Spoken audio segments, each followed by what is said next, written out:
bagong utos ni Kristo. Mag-ibigan sana kayo,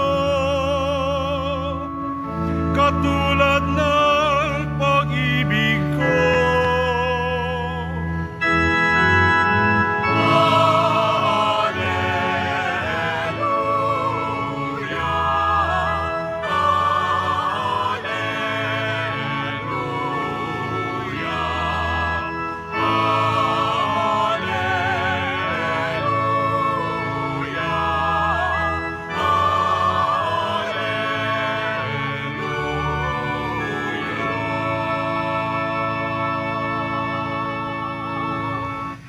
Sumainyo ang Panginoon. At sumaiyo rin. Ang mabuting balita ng Panginoon ayon kay San Mateo. Papuri sa iyo, Panginoon. Noong panahong iyon, lumapit si Pedro kay Jesus at nagtanong sa kanya, Panginoon, makailan kong patatawarin ang aking kapatid na paulit-ulit na nagkakasala sa akin? Makapito po ba? Sinagot siya ni Jesus, hindi ko sinasabing makapito, kundi 70 ulit pa nito, sapagkat ang paghahari ng Diyos ay katulad nito. Ipinasiya ng isang hari na pagbayari ng kanyang mga lingkod na may utang sa kanya. Unang dinala sa kanya ang may utang na 10 milyong piso. Dahil sa siya'y walang ibayad, iniutos ng hari na ipagbili siya, ang kanyang asawa, mga anak, at lahat ng ari-arian upang makabayad. Nanikluhod ang taong ito sa harapan ng hari at nagmakaawa. Bigyan pa ninyo ako ng panahon at babayaran ko sa inyo ang lahat. Naawa sa kanyang hari, kaya ipinatawad ang kanyang mga utang at pinayaon siya. Ngunit pagkaalis niya roon ay nakatagpo niya ang isa sa kanyang kapwa lingkod na may utang na 500 piso sa kanya. Sinunggaban niya ito at sinakal sabay wika, magbayad ka ng utang mo. Naglumuhod iyon at nagmakaawa sa kanya. Bigyan mo pa ako ng panahon at babayaran kita. Ngunit hindi siya pumayag. Sa halip, ipinabilanggo niya ang kanyang kapwa lingkod hanggang sa ito'y makabayad. Nang makita ng kanyang mga kapwa lingkod ang nangyari, siya'y labis na nagdamdam. Pumunta sila sa hari at sinumbong ang nangyari. Kaya't ipinatawag siya ng hari. Ikaw, napakasama mo, sabi niya. Pinatawad kita sa utang mo sapagkat nagmakaawa ka sa akin. Nahabag ako sa iyo. Hindi ba dapat ka ring mahabag sa kapwa mo? At sa galit ng hari, siya'y ipinabilanggo hanggang sa mabayaran niya ang kanyang utang. Gayon din ang gagawin sa inyo ng aking amang nasa langit kung hindi ninyo patatawarin ang inyong kapatid. Ang mabuting balita ng Panginoon. Pinupuri ka namin, Panginoong Heso Kristo. Magsiupo ang lahat. Magandang umaga po sa inyong lahat. Pwede nyo bang batiin ang katabi nyo ng magandang umaga din? Mga kapatid, ngayong ika-24 na linggo sa karaniwang panahon, ang mensahe sa atin ng ating mga pagbasa ay kung gaano kabuti, mawain at mapagpatawad ang Diyos. Uulitin ko po, ang mensahe ng ating mga pagbasa para sa araw na ito ay pinaparamdam at ipinapaalala sa atin kung gaano kabuti, mapagmahal at mapagpatawad ang Diyos na meron tayo. Kaya hayaan po ninyo na sa umagang ito, simulan ko po ang ating pagninilay sa simpleng bagay na gusto kong gawin po ninyo. Pwede niyo po ba ulit tingnan yung katabi ninyo? Sabihin mo nga sa katabi mo at tanungin mo siya, perpekto ka ba? Para nakita ko yung isang mister, sabi niya, ito pong misis ko, perfecto. No, hindi nagkakamali. Ayaw magkamali. No? Pero meron ho ba sa atin dito na perfecto? Bukod sa ang pangalan niya ay perfecto. Pero meron ho ba ditong perfecto? Wala. Dahil alam natin sa buhay natin, nagkakasala tayo. Alam natin sa buhay natin, nagkakamali tayo. Alam natin sa buhay natin, sa isang punto ng ating buhay, nakasakit na tayo ng kapwa. Alam natin sa punto rin ng ating buhay, nadapa na tayo. Sa madaling salita, ni isa sa atin dito, nagkasala, nadapa, sa madaling salita, hindi perpekto. Pero sa kabila ng ating hindi pagiging perpekto, sa kabila ng ating kahinaan, pagkakasala, tandaan natin, meron pa ring Diyos na maawain at mapagpatawad. Alam niyo po, may kasabihan po tayo sa Ingles, to forgive is to forget. Pero sa araw na ito, hayaan natin na baguhin itong kasabihan na ito. To forgive is not just simply to forget, but to forgive is to remember. Sa pagpapatawad, tayo ay nakakaalala. At ano po yung inaalala natin? Inaalala natin na meron tayong Diyos na mapagpatawad. Sa ating ebanghelyo sa talinghaga na ibinahagi ni Jesus, merong isang hari na meron siyang lingkod na may utang sa kanya na 10 milyon piso. Sinisingil lang hari yung kanyang lingkod. Walang pangbayad yung kanyang lingkod. Kaya anong sabi ng hari?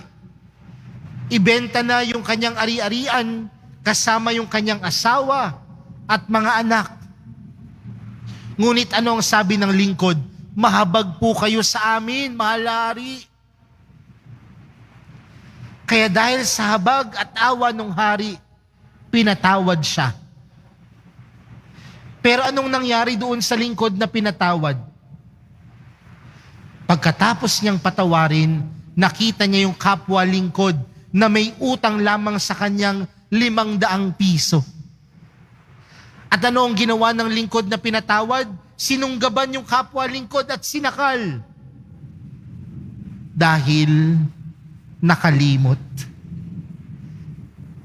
Hindi lang nakalimot magbayad ng utang, kundi baka nakalimot kung gaano siya o kung gaano naging mabuti sa kanya ang Diyos.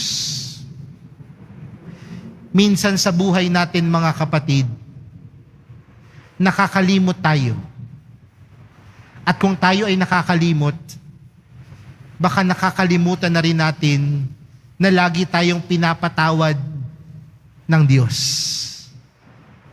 Sa kabila ng ating kahinaan at kakulangan at pagkadapa sa buhay, laging nandoon ang awa at pagpapatawad ng Diyos. Pero mga kapatid, hindi ko sinasabi na pagkatapos ho ng misang ito, tatawagan po ninyo yung mga kaaway ninyo. At sasabihin po ninyo, nagsimba ako sa Quiapo. Ang sabi nung matabang pari, magpatawad daw pagkatapos ng misa. Pero mga kapatid, kung gagawin po ninyo yon, sinasabi ko sa inyo, hindi po yun pagpapatawad. Ang tawag po doon, pakitang tao. Dahil ang pagpapatawad, isa po yung proseso. Ang pagpapatawad, minsan, isang mahabang oras ang kailangan.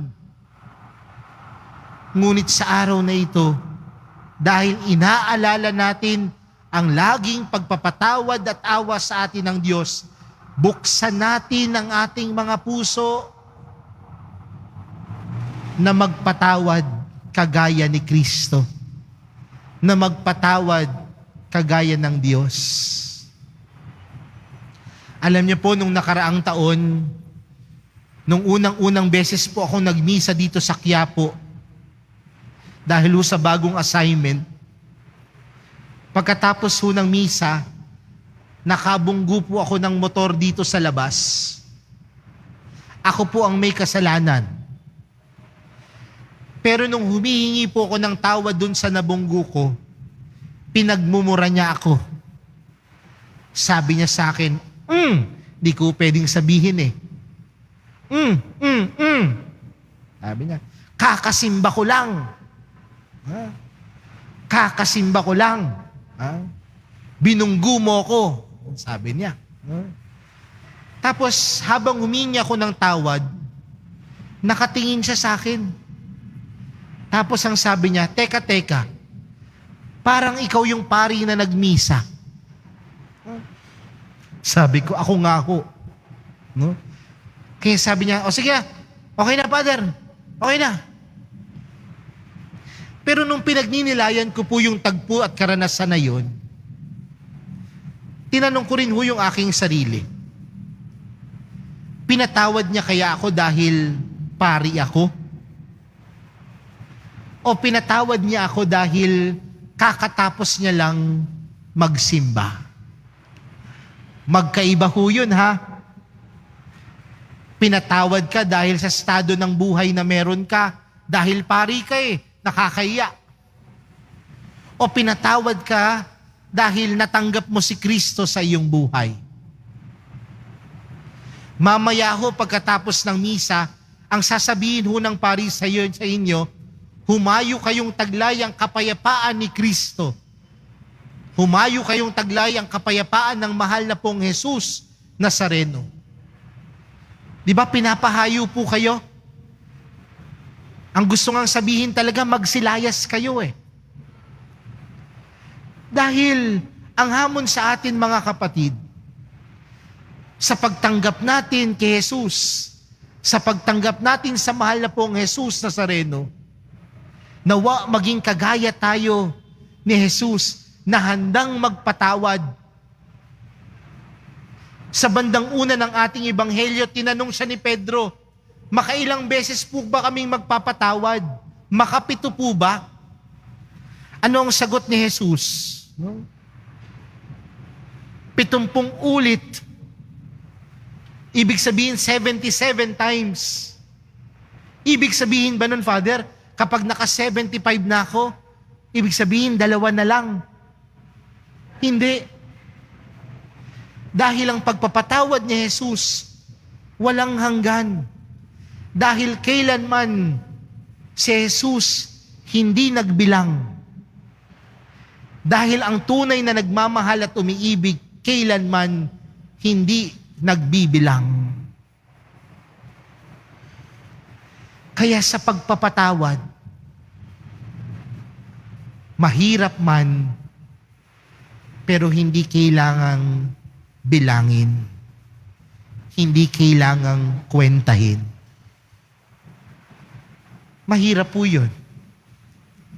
Mahirap lalong kung nasaktan ka, lalo kung nasugatan ka sa buhay.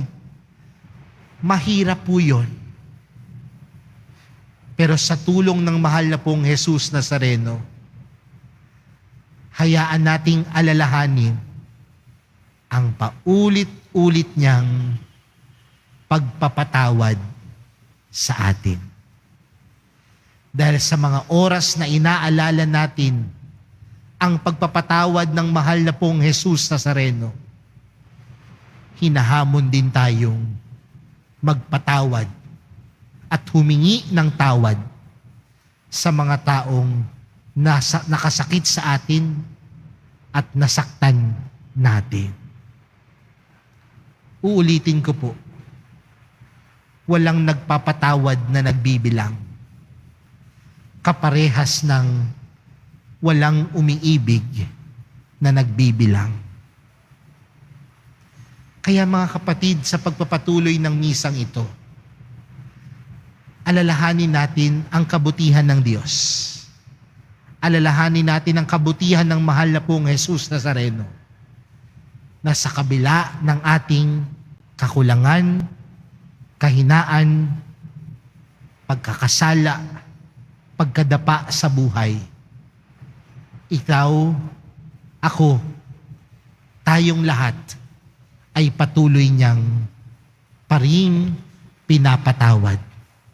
Dahil ang Diyos na meron tayo, mabuti, mawain, at mapagpatawad. Amen.